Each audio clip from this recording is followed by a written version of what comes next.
Magandang araw no sa ating mga tagapagsubaybay dito po sa may Agricultural Training Institute of the Department of Agriculture. No? Bupo tayo na papasalamat po kay Ma'am Flor Morotalia, no? Kasama na po ang ating ATI National Director, no? Engineer Remilin Ricoter. No, napag-imbitahan po tayo no, na makapag-present dito no, about the commercial production of Philippine native chicken. This is what they call the technology development na kung saan po no, or technology packages na na-develop po dito sa may Central Philippine University. No? This is one way that how Central Philippine University po makapaabot na mga teknolohiya no, tungkol po sa pag-native chicken in commercial scale. Actually, we started the project on the development of technology packages way back as early as 2012. This is a collaborative project then no, together with the 5 universities no, here in Iloilo and Panay Island. No. Yung CPU, no, yung nagpapatuloy po tayo sa pag-develop ng teknolohiya no, hanggang sa ngayon po no, halos isa na lang ang kulang ng Central Philippine University na the development of the breed no, of the Philippine native chicken na kung saan makonsider po natin toward to what they call the broiler native chicken na kung saan po mapaikli po natin growing period no, at the same time no, ang production cost mapababa pa natin. And that is why that we are glad no, to the Agricultural Training Institute no, for inviting us no, dito sa programa no, kung paano po makapaabot ng teknolohiya no, ang Central Philippine University. By the way, no, ito po yung kaibigan, no, kaakibat po nyo sa pag-native chicken commercial scale na Dr. Jaime Cabarles Jr. or popularly known as the Philippine native chicken. Doc James, for sure.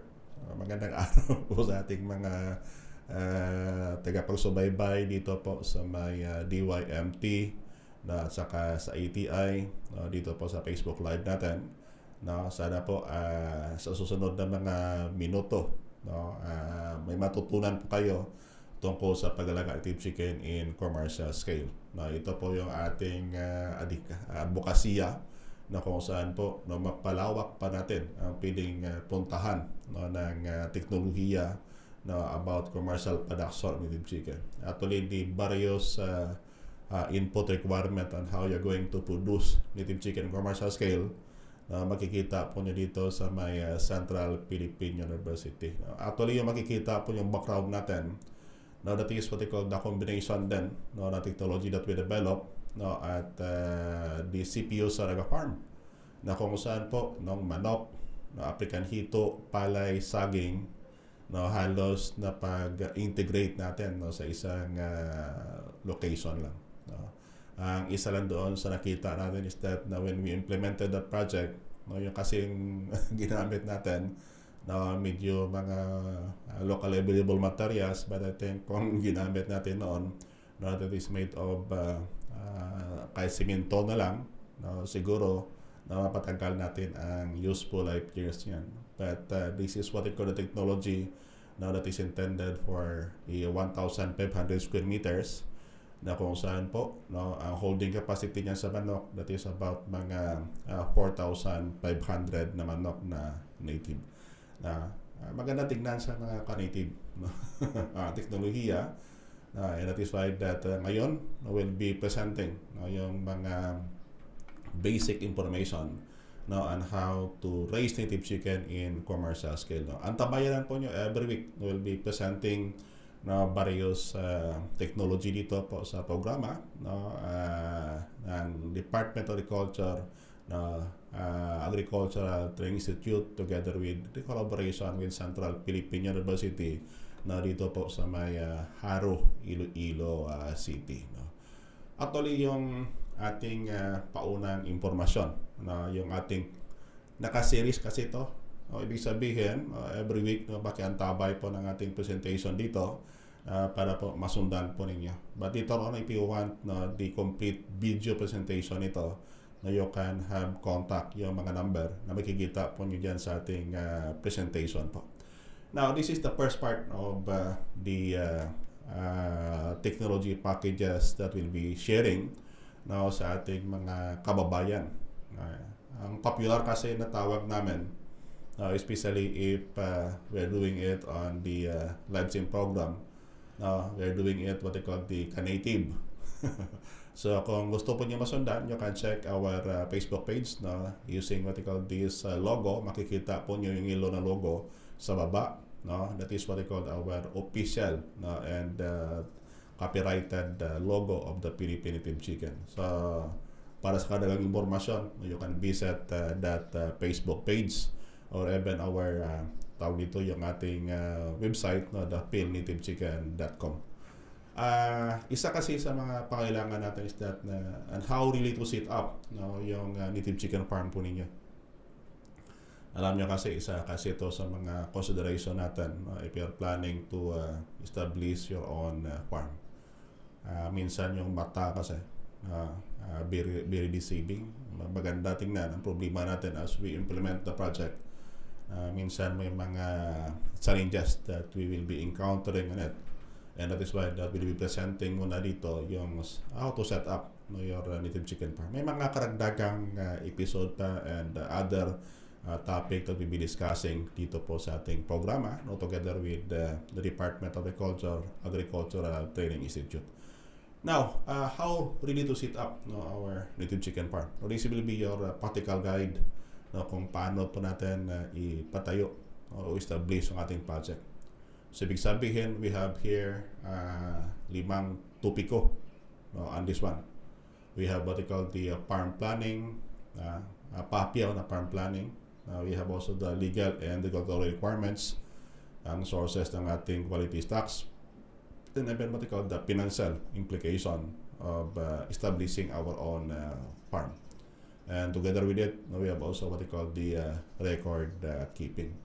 So, sana subaybayan po ninyo ang ating presentasyon at sana makatulong po sa inyo yung kung bakit that if you found this presentation informative pwede bang pakishare naman po dyan sa mga kakilala ninyo na sa tingin po nyo makatulong po ang Central Philippine University at saka yung DA-ETI po. Now, ano ba ang tawag dito yung sa included sa ating farm planning? Ito kasi ang pinaka-critical if you are going to establish your own respective native chicken farm. Alam nyo kasi mga ka-native, without the plan and what to do and the other thing na kailangan po natin, marami na kasi sa mga naging kabahagi po ng aming project na medyo nahirapan along the way as to implement their project. May mga activity kasi kami na dito kasi sa amin sa CPU, Central Philippine University, now being a private university, every project that we're implementing, meron pong impact assessment study. Na yung impact assessment study na yun po mga native, after several years of implementing the project, ano ba ang mga kakulangan? Bakit hindi naging successful o naging successful ang project adapted by our technology adapters. Yung ko bakit ang isa po na nakita natin as we implement the project and commercial production of chicken among the various respondents that we have out of the country na pumunta dito sa Central Philippine University para mag-training. Ang una-una po is yung farm planning. Pag hindi ka lang po intact or karigid ang paggawa nating farm planning, I know that the investment requirement, especially if you'll be engaging on this kind of project, medyo malaki-laki kasi mga ka-native. Maganda sa tingnan. That is why that even Central Philippine University when we started this project way back in 2012, nakita namin talaga paano ang mga kakulangan na bakit na hindi po makapag-propel ang native chicken industry in the country. We are the first station siguro in the Philippines to have a 1,250 breeder stocks and a monthly inventory or population inventory of more than 10,000 chicken per month. Ganun po kadami yung manok kasi dito sa Central Philippine University, no, when we really dissect, no, ano bang mga kakulangan, bakit na hindi makapag-propel ang industriya po ng ating native chicken dito po sa may Pilipinas. Ang isa kasi sa nakita natin as we do it is that ang farm planning is really essential. Alam nyo kasi mga ka-native, if medyo may hindi ka nagustuhan, pag nasa papel pa lang yon, mabilis mo kasi burahin yon. Pero pag ang nalagay mo na sa lupa and then you started to implement that without the proper guidance, lagot po mga ka-native, maawa po kayo sa mga bulsa nyo. I know that a number of racer, not only here in Panay Island but in some part of the country, giving feedback to us. Sabi, Dok, sa una masarap, no, yung mga ngunit yung pinakauli masaklap. Yung kung bakit na pili bang dahan-dahan muna. And that is why that at Central Philippine University, one way na how we can help the racer is that basta malapit lang sa amin dito sa Iloilo, we're extending the technical and technical support and marketing assistance, no, at a protective pricing. That is one way and how we can protect, no, our racers. Kasi nakita namin kasi during the impact, yung success rate ng Central Philippine University in implementing the developed technology and commercial production of native chicken, no, that is about 85%. Ano nangyari sa 15%? Ang 15% ay mga native. It is because of the lack of technical support as you implement your project. And after you implementing your project, ang kasunod doon mga ka-native in terms of the marketing. But we'll be starting it ang farm planning muna. Para at least masubaybayan po ninyo ang ating diskusyon, no, dito po sa ating presentasyon. Farm planning, when we say about farm planning, ibig sabihin na as you implement your project, pili bang wag muna po ninyo i-implement without equipping first yourself. And then as you equip yourself, doon po natin, kung pili lang aside from the technical background that we could learn, pili bang puntahan din natin ang mga racers na were able to face challenges. Yung mga siguro hindi naman nalugi, pero one way and how to stop yung posibleng mangyari. They try to close their farm para at least you have the idea, and then tingnan mo naman doon sa mga racer na kung saan po medyo na umangat ng konti. That is what we call the essential, the essence of keep on searching more information before engaging directly in the project. Otherwise kasi pag padalos-dalos po kayo, tandaan po ninyo, hindi po mahirap ang mag-umpisa na making problema po during the operation by itself. Lalo na pag wala po kayong pwedeng matakbuhan o technical support na makapagbigay po sa inyo kung ano dapat po ninyo gawin. Now, speaking about the three part of the farm planning, from the infrastructure, yung farm layout, and then what they call the site selection. Ito kasi ang mga kabahagi ng farm planning natin that need critical information kung saan po sa paggawa po natin. Alam nyo kasi makanitive, if you are going to ask me how many percent of the total investment pupunta doon pa lang sa housing pa lang makanitive, that is amounting already to almost 70% of your total investment using the technology developed at Central Philippine University. Now, by the way, we'll be keep on discussing about those housing later on as we continue to have this presentation. In terms of what we call the infrastructure, farm layout, and then the site selection, or infrastructure in terms of what? Now, ang isa palagi sa mga ating tingnan natin is that yung housing and other facilities that we have, kabahagi po ng ating infrastructure. Alam niyo kasi makanitive ito kasi pinaka-critical na bahagi. Makikita po nyo dyan sa ating presentation ngayon. Copy up lang yan, but we'll be discussing it in detail on the succeeding episode dito po sa ating pag-present. Now, in terms of the housing and other facilities po, isa po sa mga consideration, kailangan pating consideration, especially if we're engaging in commercial production of chicken. First is that in terms of what they call the ventilation.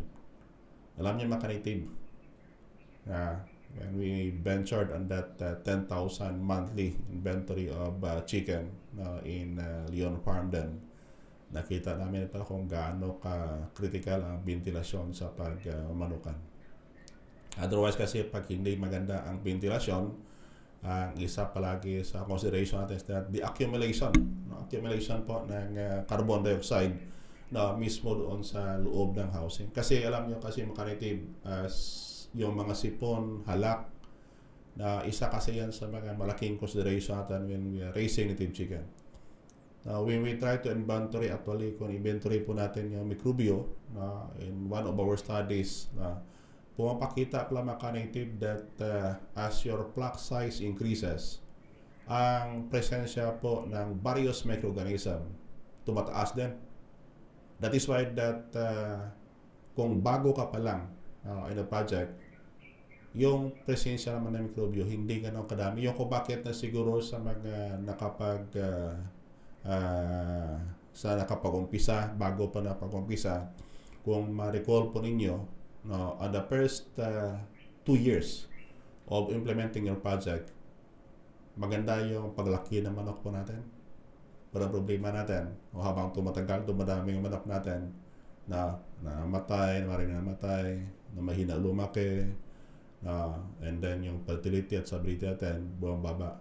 It is because that we found out that as you engage, as the number of years engaged in this kind of project increases, there is what they call the positive correlation. Dumadami din mikrobyo. Alam niyo dito sa Central Philippine University, dito po niyo makikita yung housing na yan. Now, when we try to inventory na mikrobyo, umaabot hanggang 15. Samantala, nandoon sa field pala na 3 lang. Yun mga kanitive, ang diferensya. Na yung ko bakit that basta sa field na at saka hindi pa ganun kadami yung manok po ninyo, na in terms of the presence of pathogens, hindi ganun po ka-critical. And that is why that Central Philippine University, na naging kabahagi kasi ng study namin noon, just completed the study na the development of the various phytomedicines na kailangan po natin sa pag-alaga ng native chicken.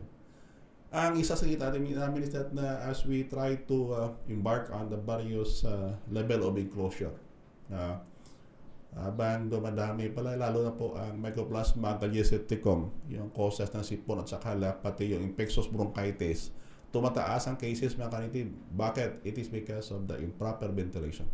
Kahit lagyan pa nyo yan ng mga exhaust nyo, ang problema mo naman as you are going to put up exhaust para mapalabas yung hangin, ang isa sa nakita natin mga kanitive is that na ang gastos naman pala.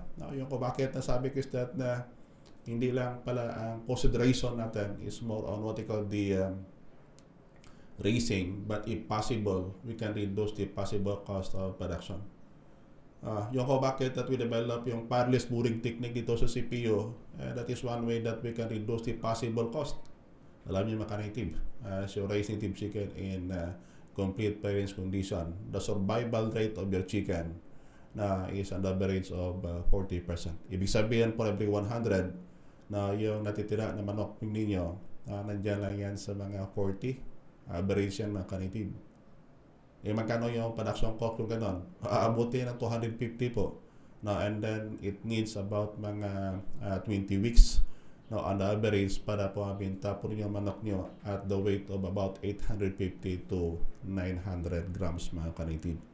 Ganyan po katindi ang pag-alaga ng manok on the free range. And beside, ang isa sa nakita natin is that na pag na manok mo naka-free range, kung mabantayan po ninyo, yung kanyang karne pa matigas, yan kasi ang nagiging problema. Because we studied that in 2002, now we try to compare na saan to determine namin yung ano ba ang mga requirement ng mga market. Na alam niyo ba ka-native, when the technology and production native chicken hindi makatugma noon, it is because ng gusto ng race ng consumer.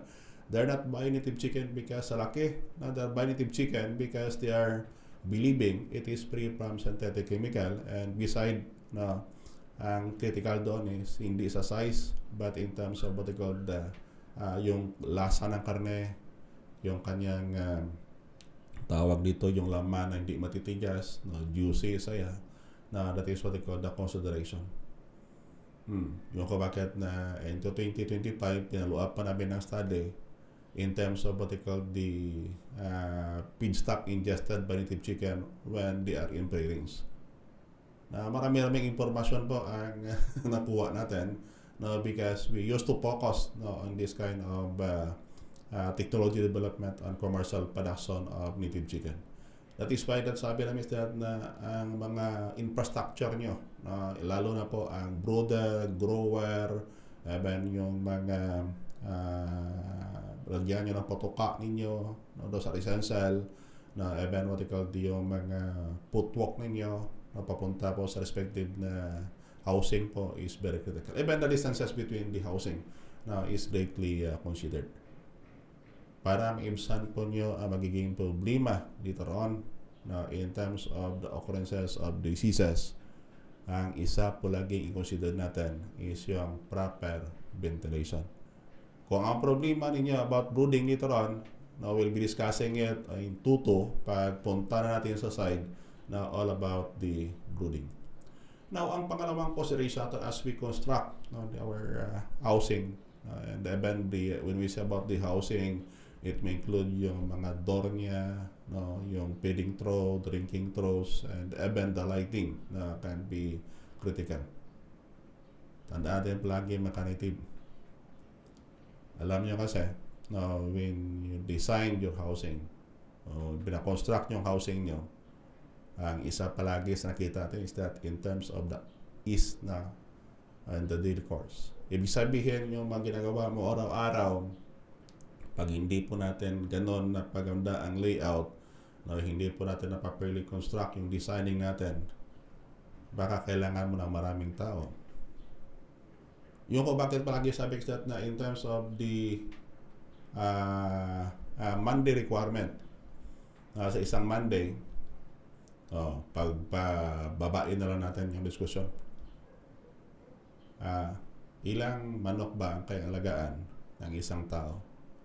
Using the technology developed at Central Philippine University, yung breeder po natin, na ang isang tao kahit na basta breeder lang ha, patoka, bigyan ng patoka, and then pag linis na mga tubigan, painuman ng tubig, a person can even under up to 3,000 na manok. Using the technology developed at Central Philippine University. Ang nangyari sa atin kasi, because of the complication in terms of the way and how we position the feeding and the drinking troughs.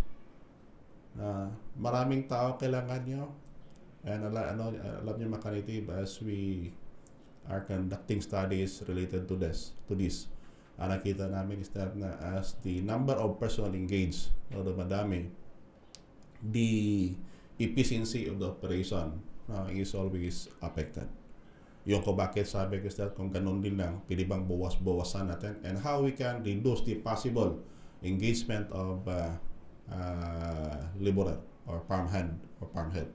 Now that is in terms of the proper positioning of the feeding troughs, and then yung tawag dito yung ating patubigan, even the lighting, and even kailangan kasi natin yan sa pangatlong consideration natin, sanitation. Alam niyo mga native, mga sakit na manok nyo. Now, pag ang manok po ninyo experiencing yung namamaga yung mata, isa lang, ibig sabihin po, do not jump into conclusion that is coryza. Baka yung sakit na manok mo hindi coryza, mycoplasma yan. Pag mycoplasma ang sakit na manok po nyo, ibig sabihin yan, that is a poor ventilation or a very untidy environment that you have. Na baka pagpunta mo lang, naglinis yung tauhan mo, pero kung wala ka, wala siyang balak maglinis sa manukan po ninyo. That is why that the Central Philippine University we developed the technology, sabi namin is that na para na hindi masyado malayo, no, dapat we develop the technology sa pag-alaga ng manok na hindi mabaho, hindi malangaw. That is why that if you can find time to visit our research center dito po sa Iloilo, find time to visit us here within the campus of Central Philippine University. Para makita niyo na kung saan po yung housing ng manok, yung manukan kahit na maramihan ang manok, pero hindi sa mabaho, hindi din siya malangaw. It is because that sanitation is very critical in every housing. Sa mga project po natin, and the way and how we design the facilities that we have, the infrastructure that we have in the respective project that we have, it may affect yung health po ng ating manok. Okay lang sana because at Central Philippine University we develop yung mga various phytomedicines, that is a plant extracts base na kung saan po ginagamit yan para pag-control sa masakit ng ating katutubong manok. Kaya lang kahit kami, if possible, if yung engagement natin and the use of this medication na ma-minimize po natin, at least whatever savings that we have in terms of expenditure, pupunta yan sa respective na bulsa po ng ating raisers. Yan mga ka-native ang pinaka-concept that when we engage ourselves in the development of these technology packages for commercial production of native chicken. Ang kalinisan po sa paligid is very critical. Very critical. Pag malinis yung paligid po natin with good ventilation, ibig sabihin po maganda ang paglaki ng ating mga alagang manok. And that is why that even the PIDS na Central Philippine University were able to develop the various classes of PIDS para po sa ating manok. We have what they call the mass form, and we have also what they call the pelletized form. Now, the housing by itself, based on the various studies, and I've been asked upon the study we conducted then on 2010, yung bakit pinibigay ko po sa inyo ng mga data na yan. Those are all product of researches na ginawa po natin. Alam niyo kasi we engaged this kind of production technology development. We started as early as 2002 na kung saan po naikot ating buong Pilipinas just to observe. And naghanap po tayo ng mga reason why is that na yung native chicken, sabi daw there is what they call the premium price for it. Bakit dumadami yung manok? Ang isa pala po sa consideration natin is that we are raising chicken on the parents condition, the protection of your chicken. Alam niyo mga ka-native, engaging noon sa isang products pa namin, engaging about 50 feeder stocks. Alam niyo, pag sobrang mainit sa umaga hanggang tanghali, pagkahapon uulan, bantayan niyo manok niyo. Bakit? Pag hindi makapasilong yan sa mga respective housing that we have, pag bandang hapon, susunod na araw, tingnan mo kung ano mangyari sa mga lagang manok po ninyo. That is why that the Central Philippine University sabi namin is that the nature of the native chicken is far different from the nature of those commercial breeds. Ang commercial breed kasi, pag mabusog na yan, magpahinga na yan, pero ang native chicken, kahit busog yan, na marami pang extracurricular activity sa katawan niya, yung kung bakit na minsan, we have those housing then, but pag nasa parents yan, pag uulan yan, hindi mo makontrol. To the point na pag para bang apoy, kung saan po sa mga baga ng apoy, na kung saan po binuhusan mong tubig na nangyari. Ganon po nangyari po sa ating mga alagang manok. That is why kung ma-observe po ninyo sa mga naglalaga ng manok na naka-tune in sa ngayon, habang mainit yung panahon, marami ang itlog na manok. Pag uulan yan, kahit isang araw, dalawang araw, bantayan nyo po ang egg production. Egg production will drop. Yun mga ka-native.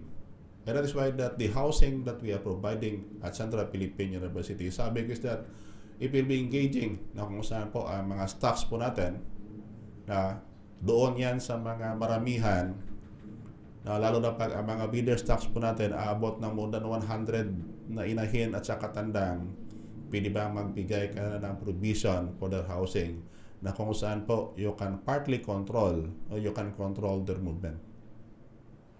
Pag-usapan natin yan padating doon sa specific na topic natin in the housing. Yan mga kanitib. Na protection not only in terms of the inclement weather, but even protection against any form of drop that may challenge the size or the health of our native chicken. Ang isa pa doon is in terms of what they call efficient area utilization. Alam nyo kasi mga kanitib, as you paglagay mo ng mga manukan po nyo dyan, na naging problema natin, if you're going to ask me, ilang square meter ba ang kailangan ng isang manok, kung mga feeder stocks mga kanitib, ang requirement po nyo dyan, under parents condition, at least 10 square meter per bird. Ibig sabihin, pag may 1,000 manok ka, na feeder stocks, ang kailangan mo is almost 1 hectare. Kung ang growers naman, yung patabaing manok po nyo, ang requirement per head niyan is 5 square meter. Ibig sabihin, yung 2,000 na manok mo, ang kailangan 1 hektarya din. Now, how much the cost involved in the construction of the housing, monitoring, and even maintaining the fences that you have? When we try to compute yung nakaraan naming mga studies, pumapakita pala mga kanitib na mas mahal pala. Alam niyo, fencing by itself. Fencing by itself for the breeders. Pag ginamitan nyo yan ng mga local available materials, and then maraming anay sa lugar po ninyo, you need to maintain it every year. Magkano ang gastos nyo? Kahit sabihin nyo marami ang mga kawayan o kahoy sa lugar nyo, but try to account the labor and even the possible if binibili po ninyo ang mga material na ginagamit po nyo mga kanitib. Sa kalimitan kasi sabihin natin, mura lang, it is because na yung labor, kung ikaw lang gumawa, hindi mo niisip na that is a wrong concept in farming. Kung ikaw natatrabaho sa ibang tao, sinasahuran ka. Kung ikaw tumatrabaho dyan para sa mga farm mo, sahuran mo din yung sarili mo, mga kanitib. Tingnan mo mga kanitib, ganun po. Pag yung mga manok po nyo nakagala yan on the pairings, na doon sa feeder stocks, collecting of the egg, baka mahirapan po kayo mga kanitib. Yan ang isa sa mga consideration natin when we implemented the project dito po sa may Central Philippine University on those development. Now, from a completely pairings to partially pairings hanggang sa ngayon po, isa po yun. Alam niyo mga kanitib, dito po sa research station at Central Philippine University, ang total area ng manukan po natin dito is only 300 square meter.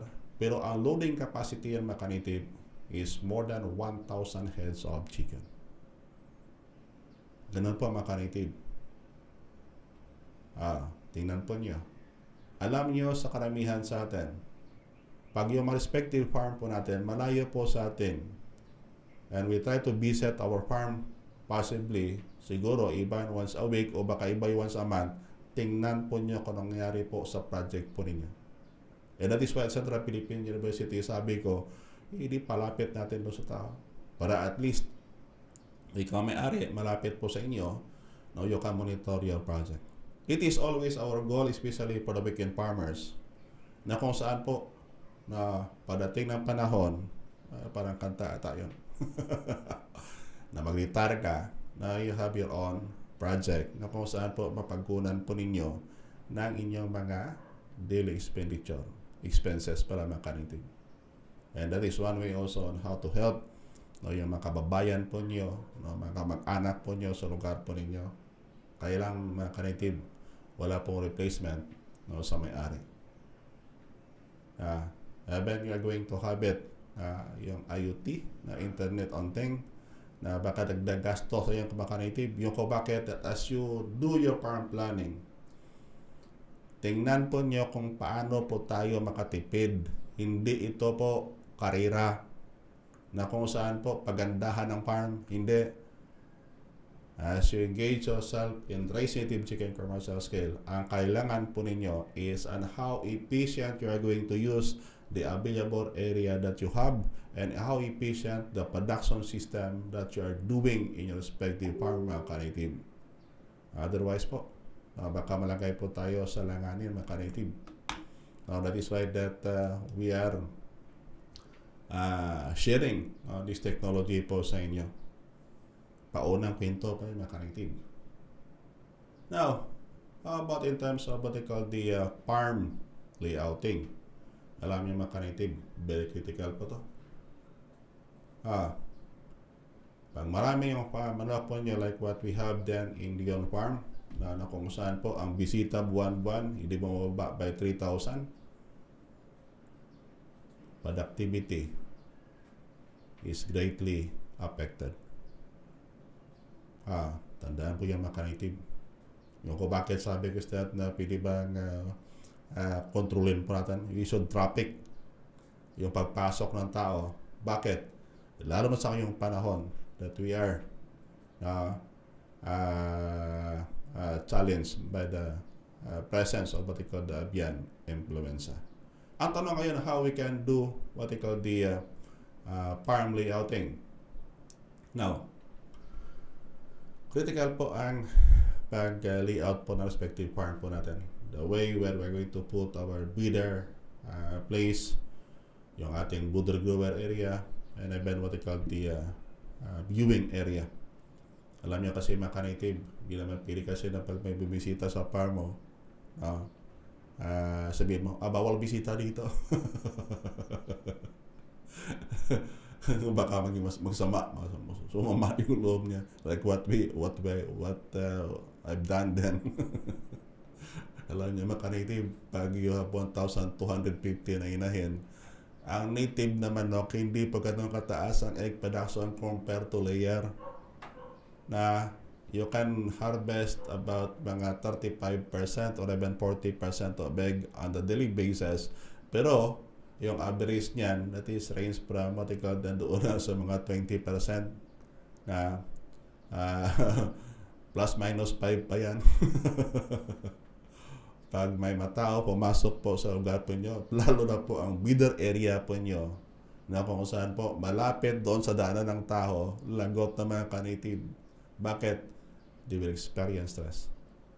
Okay lang sana mga ka-native kung manok mo, mga 5 piraso lang o 5 inahin lang. Pero pag yung mga manok po nyo, you are already engaging by the 100. Control the presence of visitors. Aside from the threat of avian influenza, na yung pabago-bago o marami na tao pumapasok sa mga farm po ninyo, it will lead on into stress sa flock po ninyo. Ang tanong ngayon, ilang porsyento po ang piling ibaba niyan? Alam nyo, that is about mga 20%, and the recovery period for it is 2 weeks. Lagot mga ka-native. Pag yung patuka na gastos po ninyo sa manok po ninyo is about, ito sa CPO lang, an average of 75 grams. Alam nyo mga ka-native, iba ang pin-intake ng native chicken. Ganon po sila kaunti ang itlog. Yung sa layer po natin, na ang kailangan niyan is 120 grams per day. Ang sa native na manok, ang kailangan mo lang is about 75 grams. Bakit? Pag nasobrahan mo kayo, baka tataba yung manok nyo, egg production will drop. Isipin nyo, if you have 1,000, and then yung patuka mo every day is 75 grams per day per head. From the egg production of 20%, 20 eggs per 100, bababa pa yan ng 20%. Isipin mo mga ka-native. Lagot na mga ka-native. Yung ko bakit sabi is that na loko na. With that 1,250 breeder stocks that we have, including all the population of native chicken, that is about 10,000 population inventory per month. Alam niyo kung ilang tinulada yung patuka mo? 7 tons mga ka-native. And that is why at Central Philippine University sabi ko, pag ganito yung nangyayari, na walang po na sinong gusto mag-engage dito, okay lang kung counting manok. But by the thousands, medyo mahirapan po tayo. Yung ko bakit that as we develop the technology na ginawa natin ang paraan and how to further na possible na ma-reduce po natin ang mga possible cost in raising native chicken.